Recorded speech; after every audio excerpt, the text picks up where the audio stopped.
barometer amal kita saleh tak salehnya di salat kita. Bila salat kita ikhlas dan sesuai dengan sunnah Nabi SAW, maka insya Allah amalan yang lain mengikuti. Ini aktivitas ini membantu saya di akhirat atau akan menyulitkan saya di akhirat? Kalau seandainya perbuatan itu ternyata akan menyulitkan kita di akhirat kelak, tinggalkan perbuatan itu. Anta ni'mal jund. Kamu adalah sebaik-baik prajurit. Coba lihat. Kamu adalah sebaik-baik prajurit. Maka tujuannya adalah menghancurkan kehidupan rumah tangga.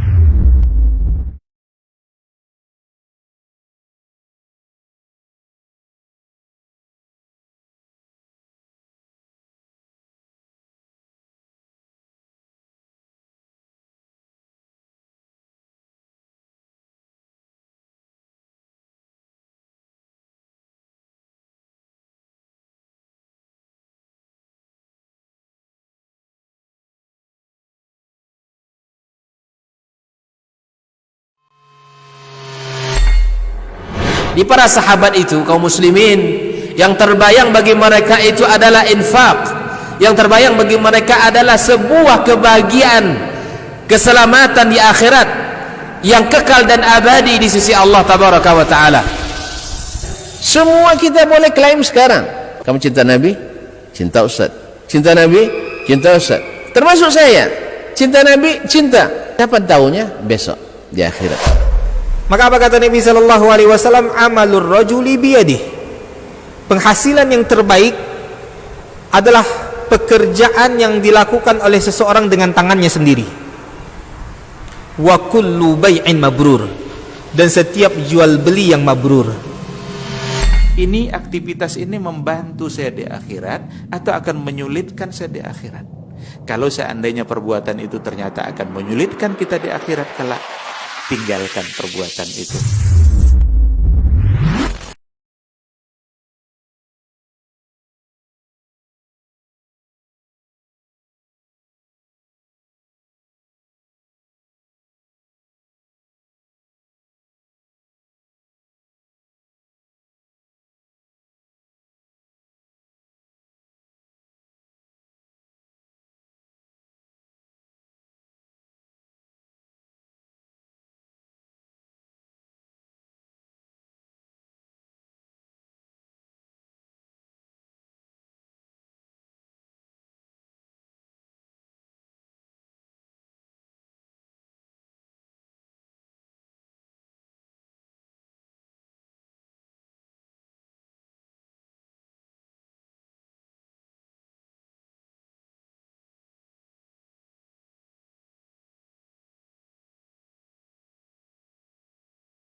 Bismillah. Assalamualaikum.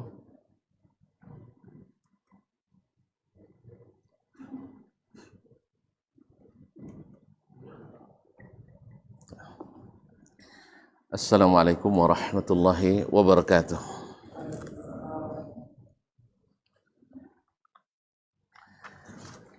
Alhamdulillahi rabbil alamin, wal aqibatu lil muttaqin, wala udwana illa 'alal zalimin.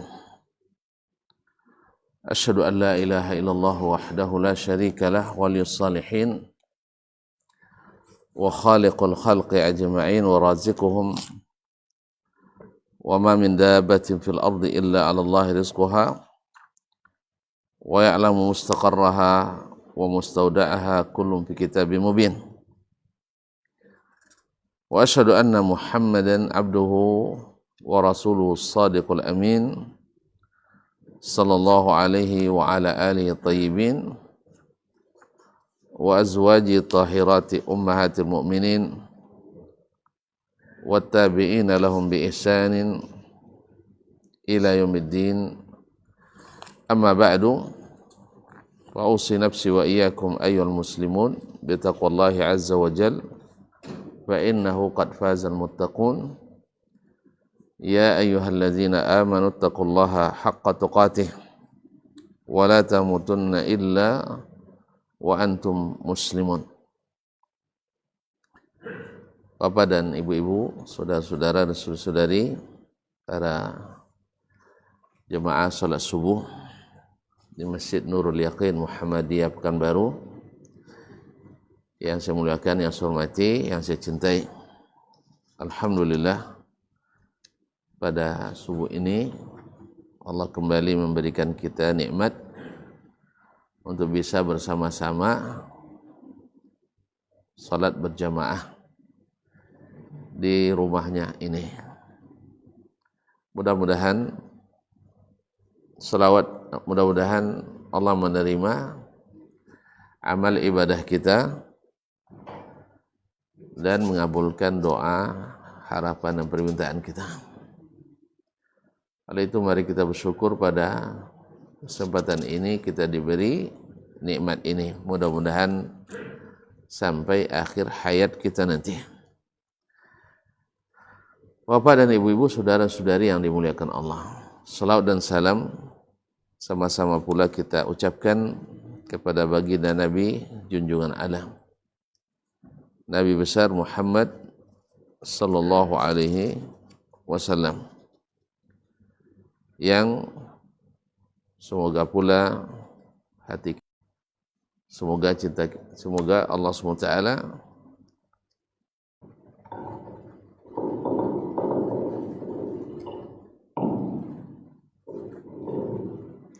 sehingga di akhirat nanti kita diizinkan atau dikumpulkan di bawah panji dan bendera serta bergabung dengan barisannya. Oleh itu mari berbanyak mengucapkan salat dan salam kepadanya, mudah-mudahan berbuah syafaat di akhirat dan dikabulkan doa di dunia. Bapak dan Ibu kaum muslimin dan muslimat yang dirahmati Allah Subhanahu wa taala,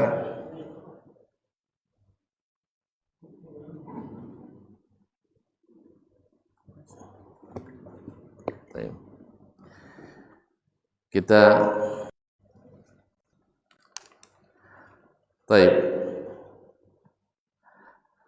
yaitu masalah ke kuburan.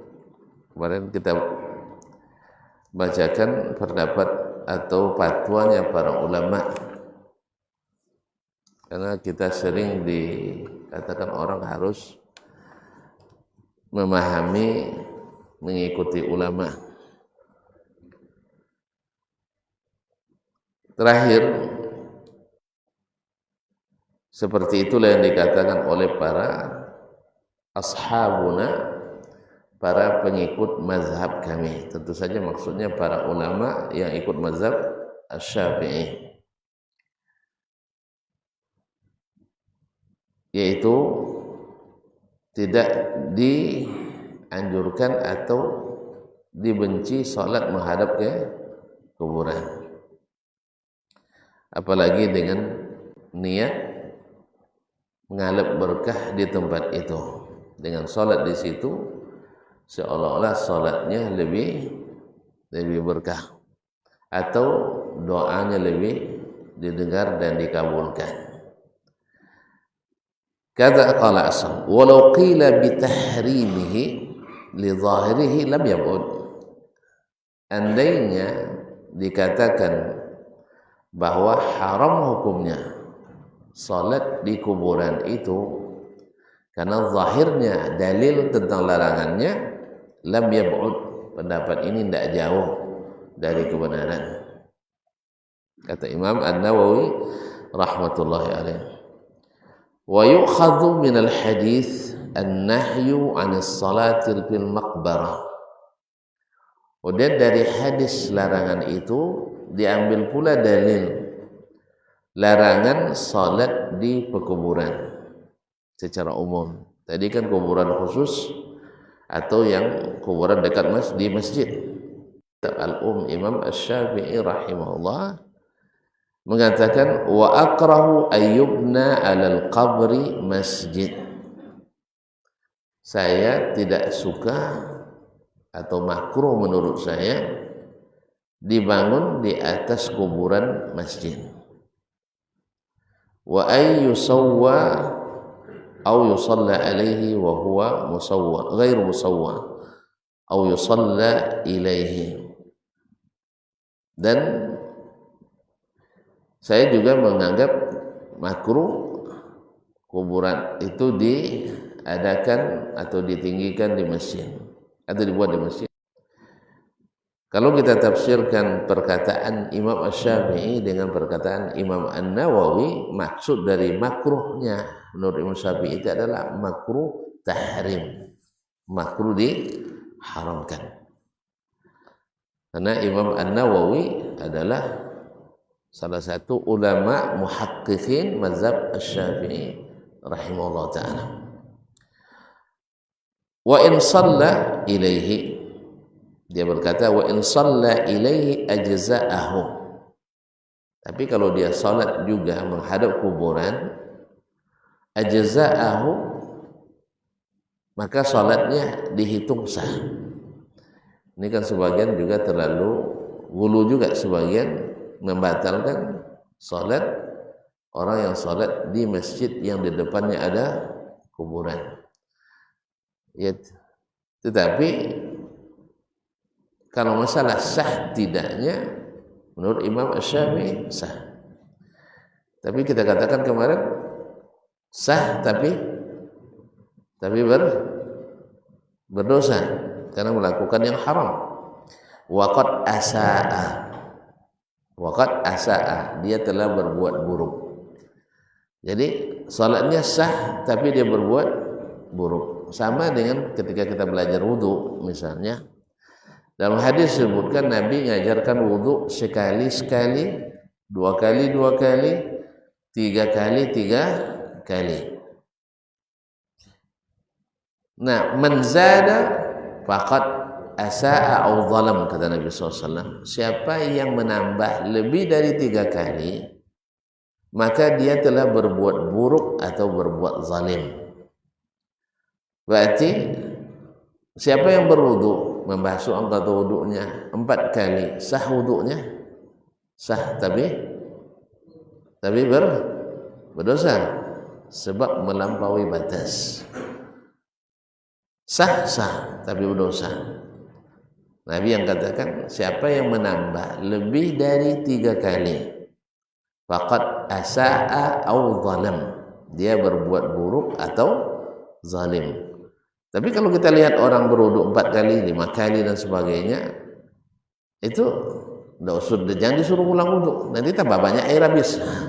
Tetapi dia sah wudunya tapi berdosa. Karena sebagian sampai kelopak matanya dibuka pula, dimasukkan air kadang.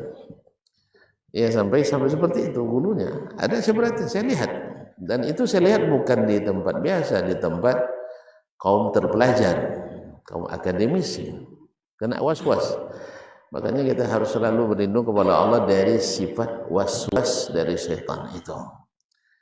Ya, was-was dari setan. Pernah ada orang dilihat oleh berwudu di zaman tabi'in, dia merasa belum sempurna ini basahnya gitu. Jadi sampai harus banyak airnya, lalu disampaikan oleh murid Abdullah bin Abbas, jangan berlebihan. Kami melihat Abdullah bin Abbas sama-sama tahu kita, didoakan oleh Nabi menjadi ahli tafsir Al-Quran, dan memang menjadi rujukan utama dalam tafsir. Ulama besar sahabat, Imam Badrasin Makkiyah dalam masalah fikih dan tafsir. Laqad ra'aitu Ibn Abbas tawadda'a wa ma saqata minhu al-ma' ila al-ard. Saya melihat Abdullah bin Abbas berwudu, tak setitik pun air jatuh ke tanah.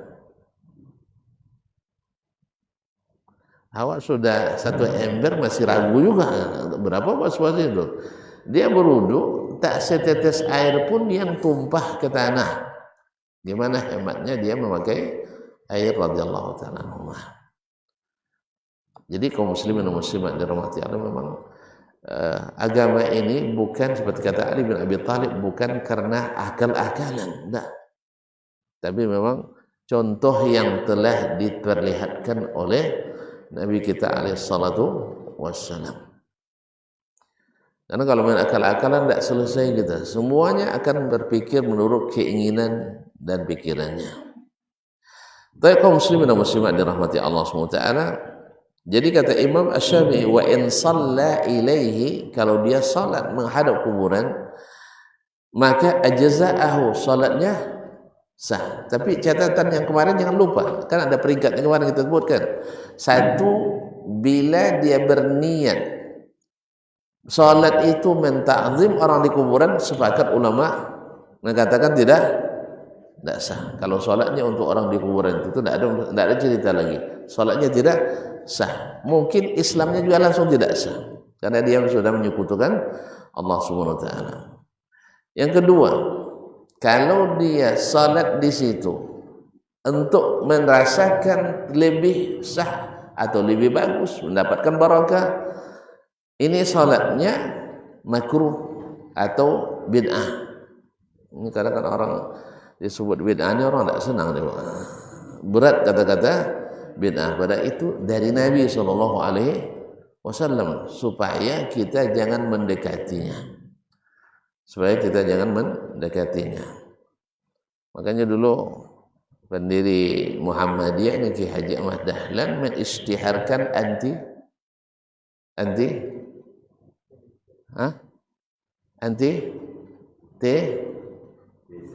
ini banyak yang ngidap nampaknya nih. Ya. Anti TBC, takhayyul, apa lagi? B, bid'ah. Kemudian C, khurafat. Nah, sekarang kalimat-kalimat ini sudah mulai orang tak suka mendengarnya. Ya, kalau tak sukanya, kalau anti bagus itu.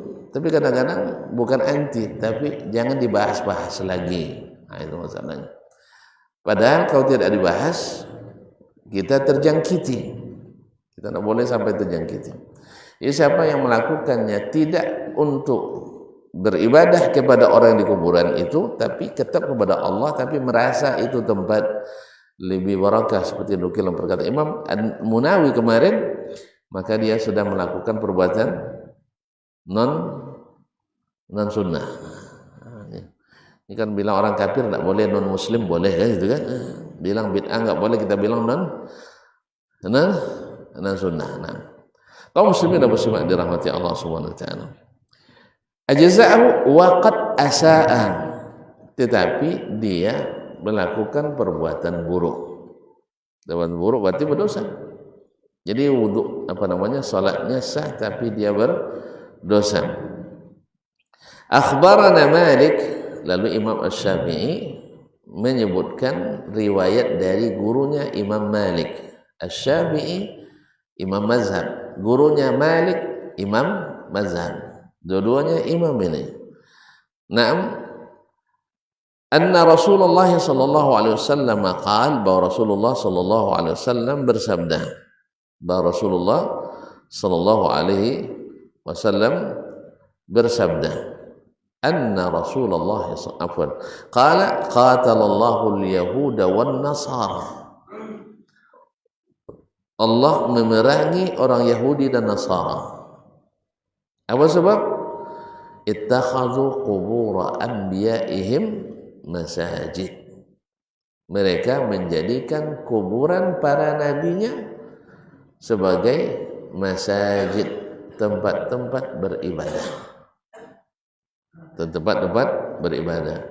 Ini hadis sahih dalam Sahih Bukhari dan Muslim. Lalu beliau berkata lagi, qala, Imam Syafi'i berkata, wa akrahu hadza, saya tidak menyukai ini, artinya menganggap ini makruh.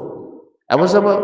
Lis sunnati wal azar, sebab sunnah melarangnya dan asar-asar daripada sahabat juga menegahnya. Jadi alasan Imam Syafi'i mengatakan itu makruh, tidak disukai adalah mengkhilafi sunnah dan khilaful asar.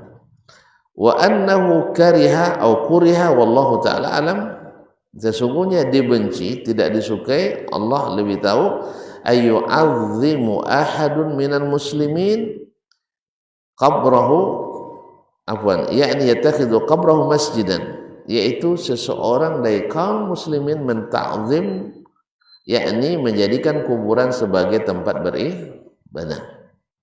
Masjid itu kan tempat sujud, tempat sujud, makanya disebut ini masjid. Kenapa sebut tempat sujud? Karena rukun yang termasuk rukun yang paling utama di dalam salat adalah sujud. Masjid juga disebut dengan musalla, nama istilah kita sebut juga musalla karena musalla tempat salat, shalla yusalli musalla.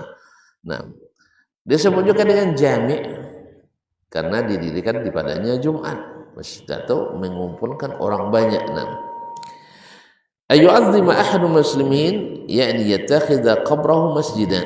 Ayyu'azzama ahadul muslimin, saya tidak suka seseorang dita'zim, artinya dijadikan kuburannya sebagai tempat sujud, tempat beribadah. Walam tu'man, tempat mereka biasa duduk berkumpul. Lepas itu datang syaitan mengatakan gambar ini bukan sekedar gambar, ini gambar para wali yang harus dita'zim. Akhirnya mintalah mereka kepada Allah melalui para wali. Kemudian selesai itu dibisikkan lagi bahwa bukan mereka sudah diberi kuasa untuk mengatur sebagian urusan hamba, maka mintalah langsung kepadanya. Itulah perkembangan syirik yang terjadi di muka bumi pertama kali, dan itu berulang selalu sampai hari ini. Banyak di belahan bumi ini umat Islam sendiri yang meminta-minta ke kuburan yang dikeramatkan, dan itu yang masalahnya sering menjadi sumber PAD bagi pemerintah sebagian, sumber pendapatan asli, sumber devisa. Karena apalagi kalau sudah walinya berkelas internasional, orang melakukan perjalanan jauh ke tempat itu tentu bawa perbekalan dan membeli belah di situ. Sampai ada salah satu, kalau 1 pound 20.000 berarti 100 miliar penghasilan satu kuburan keramat dalam setahun. Pengen gak kita buat? Kan banyak yang bisa dibangun. 100 miliar bisa bikin jembatan tuh. 100 miliar bisa bikin jembatan. Cukup enggak? Enggak cukup ya. Tapi minimal bikin sebuah gedung kan lumayan. Itu baru 1. Kalau 5, kalau 6 dan seterusnya. Itu data lama sekali. 22 tahun yang lalu saya baca. Kalau sekarang mungkin sudah meningkat pesan. Nah, ma'asyarul kiram dirahmati Allah SWT.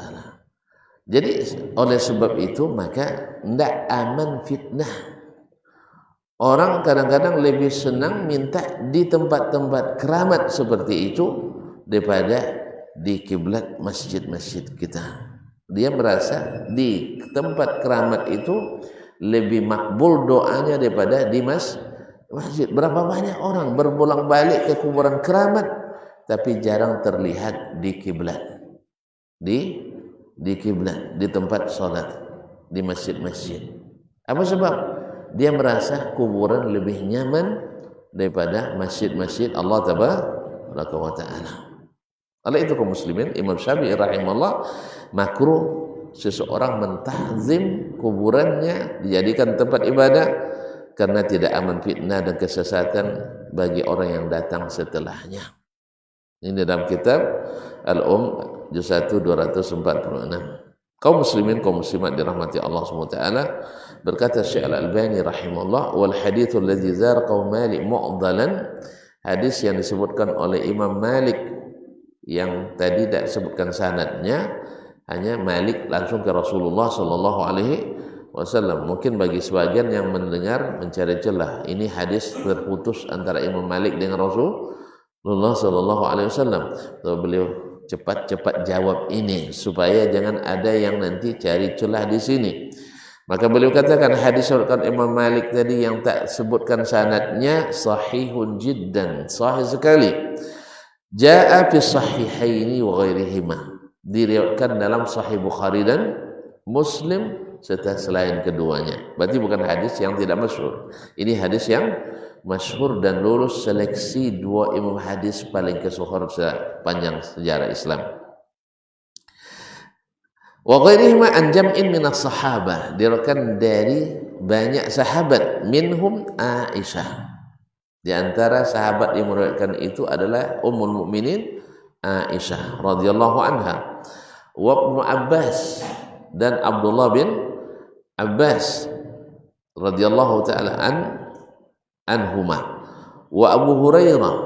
Kalau tuan-tuan nak tahu, Aisyah adalah seorang ulama Islam, istri Nabi alaihi salatu wassalam, salah satu dari 7 sahabat yang paling banyak meriwayatkan hadis dari baginda Rasulullah sallallahu alaihi wasallam.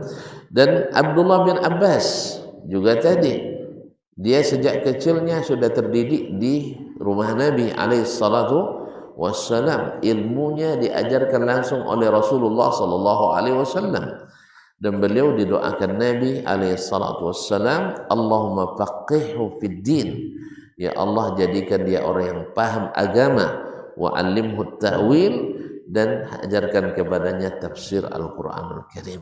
Jadi ahli tafsir terkosor paling ahli di dalam sejarah Islam adalah Abdullah bin Abbas, berkat doa Nabi alaihi salatu wassalam dan kerajinannya serta kecerdasannya.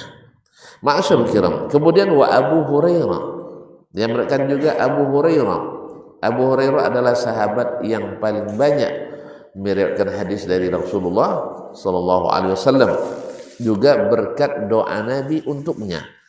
Ketika Nabi mendoakan untuknya, setiap hadis yang dilihat atau hadis yang didengar dari Nabi alaihi salatu wasallam tak pernah terlupakan lagi. Cukup dengan demikian doa? Tidak. Beliau juga rajin mengulang-ulangi sampai-sampai Nabi alaihi salatu wasallam berikan wasiat kepadanya untuk witir sebelum tidur. Apa sebab? Karena beliau mengulang-ulang hadis selalu terlambat tidur. Karena mengulang-ulang murajaah hafalannya, terlambat tidur, maka disuruh oleh Nabi untuk witir sebelum tidur. Karena kalau terlambat tidur, kemungkinan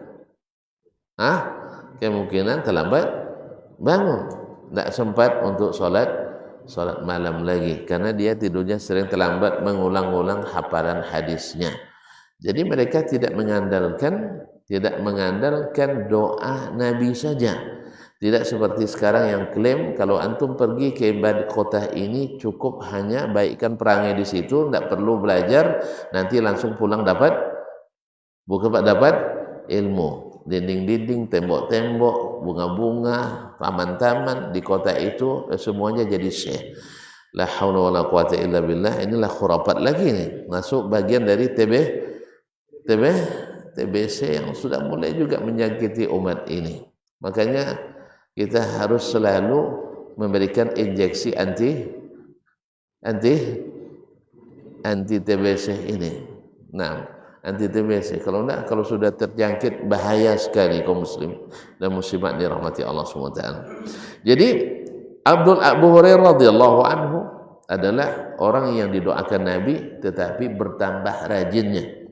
Ma'asyarul kiram, wa Zaid bin Thabit, diriwayatkan oleh Zaid bin Thabit. Tentu tahu sendiri radhiyallahu anhu, Zaid bin Thabit adalah orang yang mendapat tugas berat. Apa itu? Mengumpulkan Al-Quranul Karim yang awalnya terpisah-pisah di catatan-catatan dan hafalan-hafalan, sekarang dia yang kumpulkan dalam catatan satu. Disitulah bermulanya mushaf lengkap itu. Itulah kerja Zaid bin Thabit radhiyallahu anhu di masa Khalifah Umar bin Khattab radhiyallahu taala anhu, dimulai di masa Abu Bakar dan disempurnakan oleh Umar radhiyallahu taala anhum ajma'in. Sampai dia katakan, sungguh lebih berat bagi saya mengumpulkan Al-Quran daripada bertugas memindahkan gunung dari tempatnya. Karena ini tanggung jawabnya dunia akhirat. Yang dulu langit, bumi, gunung-gunung angkat tangan untuk bisa menerima amanah ini. Ma'asyiral kiram yang dirahmati Allah. Wa Abu Ubaidah bin Al-Jarrah, dan Abu Ubaidah bin Al-Jarrah salah satu sahabat yang awal-awal masuk Islam, dan beliau juga termasuk salah satu dari 10 sahabat yang dijamin masuk surga. Taib wa Usamah ibn Zaid, dan Usamah ibn Zaid ini adalah kekasih Rasulullah SAW, anak kekasihnya. Hibbu Rasulillah, ibnu hibbi Rasulillah. Ayahnya Zaid bin Harithah, anak angkat Nabi dulu, cuman karena Islam membatalkan tabanni, mengadopsi anak, maka Nabi pun membatalkannya sebagai anak angkat. Jadi anak angkat itu tidak boleh dinisbatkan kepada ayah angkatnya atau ibu angkatnya. Dan dia tidak punya hak seperti anak biasa. Bukan berarti tidak boleh untuk memelihara anak orang lain, boleh. Tapi jangan dicatatkan sebagai anak kita. Tidak dari sisi nasab dan nama, dan tidak pula dari sisi warisan dan lainnya. Jadi jangan dikatakan anak angkat mendapat warisan. Tapi boleh dapat bagian, boleh dengan wasiat. Wasiat boleh. Nah, tapi jangan lebih dari sepertiga. Yang lebih dari sepertiga. Tapi pertimbang juga, jangan nanti lebih banyak anak angkat dapat daripada anak asli. Nanti berperang mereka nanti selepas kita pergi. Nauzubillah. Kaum muslimin. Nah, hadis ini sahih. Wa fil babi an Aisyah aidan. Dalam bab ini diriwayatkan juga dari Aisyah, wa Jundub bin Abdillah al-Bajali, dan Jundub bin Abdillah al-Bajali, wa Ibnu Mas'ud, dan Ibnu Mas'ud, wa Abi Sa'id al-Khudri, Abu Sa'id al-Khudri, wa Atha bin Yasar, dan diriwayatkan pula dari Atha ibn Yasar mursalan. Berarti masalah ini sudah masyhur di kalangan sahabat untuk diapakan? Kalau ada bangunan indah di atas kuburan, kalau perintah Nabi diapakan? Dibongkar. Karena itu dilarang, karena ini bentuk dari menta'zim kuburan-kuburan. Akhirnya nanti jadi fitnah bagi kaum muslimin. Kemudian mempersempit zona kuburan. Awalnya bisa dikubur ramai, sekarang tidak bisa dikubur ramai karena sudah dibangun. Oleh sebab itu maka mereka pun meruntuhkan bangunan-bangunan tersebut supaya tidak menjadi fitnah bagi kaum muslimin, sesuai yang perintah Nabi dan para sahabat radhiyallahu taala anhum ajma'in. Tapi ribut umat Islam di dunia, khususnya Indonesia, sehingga timbul fitnah bahwa mereka akan membongkar kuburan Rasulullah sallallahu alaihi wasallam. Kalau sebut membongkar kuburan Baqi, orang tidak terlalu ini, tapi kalau sebut membongkar kuburan Nabi, orang akan menjadi terprovokasi. Akhirnya dianggaplah mereka sebagai pembenci Rasulullah sallallahu alaihi wasallam. Nasallallahu salamah, semoga Allah jauhkan kita dari fitnah dan hasutan, propagasi dan propaganda yang intinya ingin melestarikan hal-hal yang dilarang oleh Rasulullah sallallahu alaihi wasallam dengan berbagai modus dan alasan. Nasallallahu salamata wa afiyah. Baik, kaum muslimin dan muslimat dirahmati Allah Subhanahu wa taala. Kemudian Syekh mengatakan kharatu ahadithahum wa suqtu al-fadh bit ta'liqatil jiyad. Hadis-hadis tadi sudah saya takhrij di kitabnya At-Ta'liqatul Jiyad, wa bayantu fihi ma yustafadu minha minal masail muhimmah. Saya jelaskan di dalamnya pelajaran-pelajaran yang penting allati ghafala anha aktsarul muslimin, di mana kebanyakan orang Islam hari ini lalai dari itu. Fauqa'u fil ghuluwi fil awliya'i was salihin, sehingga mereka mengkultuskan para wali dan orang-orang saleh. wa ta'ziman kharijan au syara, sehingga memuliakan mereka, menta'zim mereka melampaui batas yang ditentukan oleh syariat dan agama. Wa qala Ibnu Hajar Al-Haythami, Ibnu Hajar Al-Haythami al-faqih asy-Syafi'i, seorang ulama fikih Syafi'i, fi Zawajir fi Iqtiraf al-Kaba'ir, dalam kitab Az-Zawajir, qala ba'dul Hanabilah, berkata sebagian ulama Hanabilah ikut mazhab Hambali, qasdur rajul as-salata inda al-qabri mutabarrikan bihi ainul muhaddati lillahi wa rasulih. Seseorang sengaja salat di kuburan untuk mencari berkat dengan kuburan itu. Ainul muhaddah lillahi wa rasulih. Ini termasuk menentang, inilah penentangan kepada Allah dan Rasul. Nah, ini termasuk penentangan kepada Allah dan Rasul menurut Syekh Al-Haythami. Wa ibda'u dinin lam ya'zam bihillah, mengada-ngada agama yang tidak diizinkan Allah Subhanahu wa taala. Al-manhiyyu lin-nahyi anha, karena ada larangan untuk melakukannya. Thumma ijma'an, kemudian ijma' ulama as-salaf ahli sunnah wal jamaah melarangnya. Fa inna a'dhamal muharramat wa asbab asy-syirk as-salatu indaha, karena sesungguhnya sebesar-besar yang diharamkan dan sebesar-besar sebab kesyirikan adalah salat di sisi kuburan. Memang asal muasal syirik itu datang dari kuburan. Makanya Nabi di awal Islam melarang ziarah kubur, karena memang syirik itu asal muasalnya dari orang mati selalu. Kalau orang hidup pasti, kalau dia ulama pasti dilarangnya. Jadi kalau orang mati tentu diam saja. Lalu syaitan bermain di situ, memperlihatkan kejadian aneh bagi orang yang tidak berilmu, dianggap sebagai karamah, padahal itu adalah fitnah dari syaitan. Na'udzubillah, thumma na'udzubillah. Wattikhadhiha masajid, dan menjadikannya sebagai tempat-tempat ibadah, masjid-masjid, au bina'uha 'alaiha, atau membangun masjid di atas kuburan. Saya pernah di suatu tempat, masih di negeri Melayu ini, di seberang, pergi Jumat, di seluruhnya kuburan, kiri kanan muka belakang, dan masjid di atas kuburan. Akhirnya mohon maaf, saya tidak sholat Jumat di situ, dan tidak jadi sholat Jumat. Saya musafir kan tidak wajib sholat Jumat, tapi cari masjid muka belakang kiri kanan. Saya tidak tahu, jangan dalam kuburan, dalam masjid pun ada kuburan, karena tidak jarang kuburan dibangun dalam masjid. Dan kalau sudah dibangun, berat sekali untuk menghilangkannya, berat sekali. Orang menghilangkan kuburan karena jalan biasa, tapi menghilangkan kuburan karena masjid tidak mau orang. Apa sebab?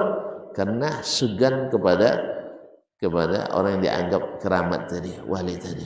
Apalagi ada istilah takut kualat. Berapa banyak cerita yang dikarang, dibongkar kuburannya, tidak rusak badannya. Banyak diantaranya, jangankan badannya tidak rusak, rambutnya aja tidak ada lagi. Allah musta'an. Kaum muslimin dan muslimat dirahmati Allah semua. Walaupun kita tidak mengingkari bahwa orang-orang yang mati syahid, para nabi, tidak dimakan oleh bumi. Wal qawlu bil karahati mahmulun ala ghairi zalik, dan pendapat yang mengatakan makruh tidak dimaksud makruh yang sifatnya dibolehkan tetapi tidak baik, bukan itu saja. Seperti istilah iz la yadhannu bil ulama tajwizu fi'lin tawatara 'an Nabi sallallahu alaihi wasallam la'nu fa'ilihi, karena tidak mungkin kita menyangka para ulama membolehkan sesuatu yang mutawatir larangannya dari Nabi SAW.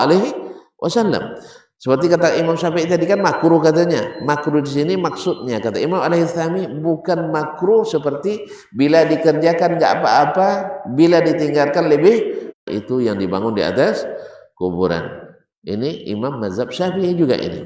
Kaum muslimin muslimat. Wa hadmul qibab allati 'alal qubur, dan kubah-kubah yang dibangun di atas kuburan. Tapi siapa yang meruntuhkan? Jangan tuan-tuan pula nanti bahaya. Nah, ini adalah tugas para pemangku kebijakan. Ya kabarnya wali kota dulu pernah sudah melarang membina di atas kuburan. Benar? Saya tidak tahu. Benar? Kalau bagus mudah-mudahan catat sebagai kebaikan baginya. Sebab apa? Orang hidup lebih berhak mendapatkan uang itu daripada orang yang mati. Orang mati tidak ada manfaat baginya. Nak dibangun masjid di atas kuburannya, kalau dia tidak saleh, tidak jujur, tidak ikhlas sebelum matinya, walaupun dikeramatkan oleh orang hidup, tidak ada guna baginya. Besok dalam ayat dibaca oleh Imam tadi, wa barazu lillahi jami'an wa qala ad-du'afa'u lil ladzina istakbaru inna kunna lakum taba'an fa hal antum mughnun anna min adzabillahi min syai' qalu law qalu law hadana Allah la hadainakum sawa'un 'alaina ajazna am sabarna ma lana min mahis. Hari itu para pengikut, orang-orang yang para pengikut ini, orang awam ini berkata kepada orang-orang yang dulu dibesarkan, bisa tidak kalian menghalangi azab Allah dari kami hari ini? Jawaban mereka, andainya kami dapat hidayah. Oh, baru tahu dia, bukannya mereka tidak dalam hidayah dulu, hanya mengikuti hawa. Oleh sebab itu tidak ada gunanya. Mereka sama-sama jadi tersangka hari itu, sama-sama jadi tersangka. Tak ada yang bisa membela. Apa sebab? Karena tidak mengikuti petunjuk Nabi alaihissalatu wassalam. Kaum muslimin dan muslimat di rumah. Ini kata Imam Al-Haythami rahimahullah ta'ala, wajib meruntuhkan kubah-kubah yang dibangun di atas kuburan itu. Izhiya adarru masjidid dirar, karena ini lebih bermudarat daripada masjid dirar. Masjid dirar, tahu sejarah masjid dirar? Orang munafik membangun masjid untuk menjadi memecah belah kaum muslimin, untuk menjadi tempat mengintai bagi kaum kafir untuk melemahkan Islam, untuk menjadi sarang orang-orang munafik di situ. Maka diruntuhkan. Nah, kuburan lebih berbahaya, bangunan di atas kuburan yang dibangun untuk mentakzim orang di kuburan, kata Imam Haythami, lebih berbahaya dari Masjid Dirar. Li'annaha ussisat ala ma'siyati Rasulillah, karena dibangun dasar maksiat kepada Rasulullah sallallahu alaihi wasallam. Li'annahu naha an zalik, karena dia melarang hal itu. Wa amara bihadmil quburi al-musrifah, Nabi menyuruh untuk meratakan kuburan yang ditinggikan. Wa tajibu izalatu kulli qiddilin aw sirajin ala qabr, dan wajib untuk dihilangkan pula lampu-lampu dan pelita-pelita yang di atas kuburan. Kan ada pakai pelita nak? Ada pakai listrik, pakai lampu untuk apa? Tidak akan menerangi kuburan yang gelap, dan anda dia terang, tidak butuh juga cahaya ini. Tidak butuh cahaya ini. Kuburan itu yang menerangi bukan lampu ini, tapi lampu amal kita. Lampu amal kita. Kaum muslimin dan muslimat dirahmati Allah Subhanahu wa taala, wala yasihhu waqfuhu wa nazruhu, tidak boleh diwakafkan, tidak boleh dinazarkan. Masya Allah. Selesai perkataan imam, selesai pula waktu kita. Terima kasih dan mohon maaf. Barangkali kita cukupkan sampai di sini, sekiranya sudah cukup, karena sudah menukil para fatwanya para ulama yang mengajak kita untuk mengikuti hadis-hadis Nabi alaihi salatu wassalam. Nanti akan ada fatwa ulama lain, ada yang membolehkan, banyak pula, sebarisan banyak pula nanti itu. Cuman alasannya apa? Alasannya adalah pikiran dan perasaan, atau dicarikan dalil-dalil yang lemah, yang tidak masyhur, ditinggalkan yang masyhur. Oleh sebab itu, orang yang cerdas, orang yang mengerti, orang yang mau mengikuti, pasti lebih nyaman dengan Nabi alaihissalatu wassalam. Kalau tidak, kalau bukan karena ulama-ulama juga, tidak akan dibangun orang. Rumah-rumah besar di atas kuburan pasti ada muftinya, pasti ada muftinya. Karena memang ulama itu seperti kata Imam Al-Ghazali, ada ulama ada ulama istiqamah. Ada ulama istiqamah, ada ulama yang menjual agamanya demi kepentingan nasallallahu alaihi wasallam. Ada dalilnya, semua bisa dicarikan dalil. Cuman dalil itu terbagi dua, ada yang tepat, ada yang tidak tepat. Ada yang sahih, ada yang tidak sahih. Oleh sebab itu, bukan karena asal berdalil, tapi dalil mesti tepat dan mesti sahih. Kalau tidak, semua amalan orang tidak ada yang berdalil. Semua subuhat pasti ada dalil. Kalau tidak, sebut subuhat. Ya, semua syubhat mesti ada dalilnya. Cuman bukan sekedar dalil. Orang aliran sesat Mu'tazilah ada dalilnya. Dalilnya apa? Ayat-ayat tentang memuji logika, memuji berpikir, memuji untuk menggunakan akal. Orang-orang Murji'ah punya dalil, iya, yaitu ayat-ayat tentang harapan dosa diampuni oleh Allah Subhanahu wa taala. Orang-orang Khawarij punya dalil apa? Ayat-ayat yang menyapirkan orang dengan zahir dosa-dosa yang dilakukan. Orang-orang Qadariyah punya dalil. Semuanya punya dalil, Pak. Cuman dalilnya tidak tepat pada tempatnya. Oleh sebab itu tidak. Sekarang kan orang ada dalilnya, tidak boleh salahkan. Terus tidak boleh salahkan, benar tidak? Kalau bapak pasang jendela, kaca jendela di pintu besar, lalu tidak pas pasangnya, dibetulkan orang atau tidak? Pasti dibetulkan orang, karena ini bukan untuk pintu, ini untuk jendela. Kalau dipasang juga di pintu nanti masuk angin, masuk rayap. Oleh sebab itu pasang dalilnya pada tempat yang benar. Wallahu musta'an wa lituklan. Saya kira sampai di sini kajian kita pada pagi ini. Insyaallah kita lanjutkan nanti dengan amaliyah salat yang lain. Saya cukupkan masalah ini. Mudah-mudahan sudah clear dan sudah jelas. Intinya bahwa kuburan itu tidak boleh dijadikan jadi tempat ibadah. Baik untuk salat pada waktu yang paling utama, ataupun untuk tempat-tempat mencari ngalap berkah dan sebagainya. Apalagi kalau meyakini mereka punya kuasa untuk mengabulkan doa kita. Nasallallahu alaihi wasallam. Demikian, terima kasih dan mohon maaf. Subhanakallah bihamdik, asyhadu an la ilaha illa anta astaghfiruka wa atubu ilaik. Wassalamualaikum warahmatullahi wabarakatuh.